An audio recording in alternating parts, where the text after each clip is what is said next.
Ladies and gentlemen, it's amazing how much we know about the surface of our globe.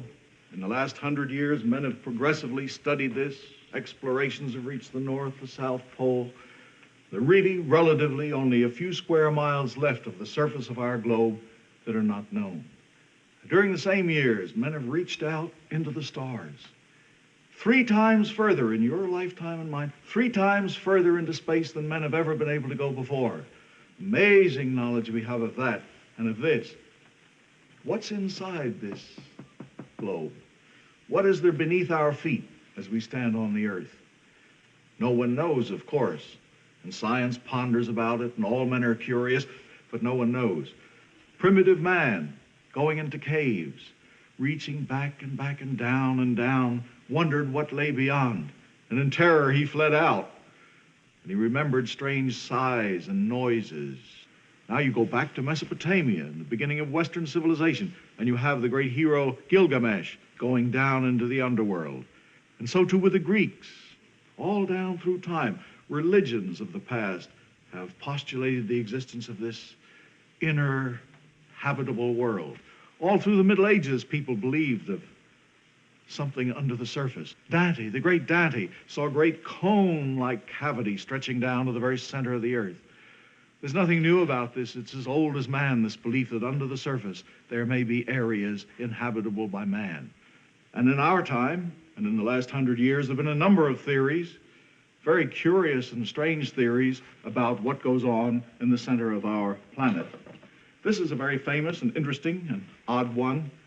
A soldier, rather a minor hero, the War of 1812, was a man named John Cleves Sims.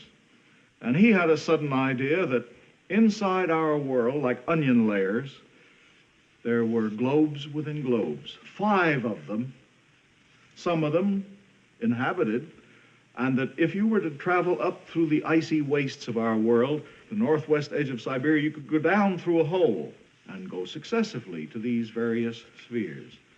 Unfortunately, he was thoroughly obsessed with this, went around lecturing, and in fatigue died before he could make this experiment.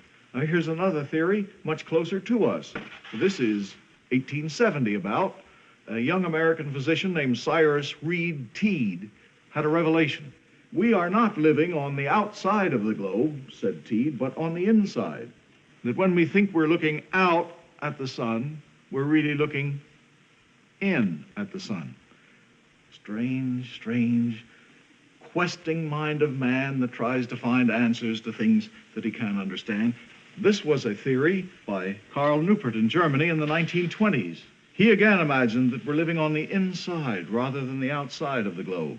And here's a real sun and a real moon, and then a rather shadowy and formless mass of electric potentiality with little bright sparks in it, and they give us the sense of our stars.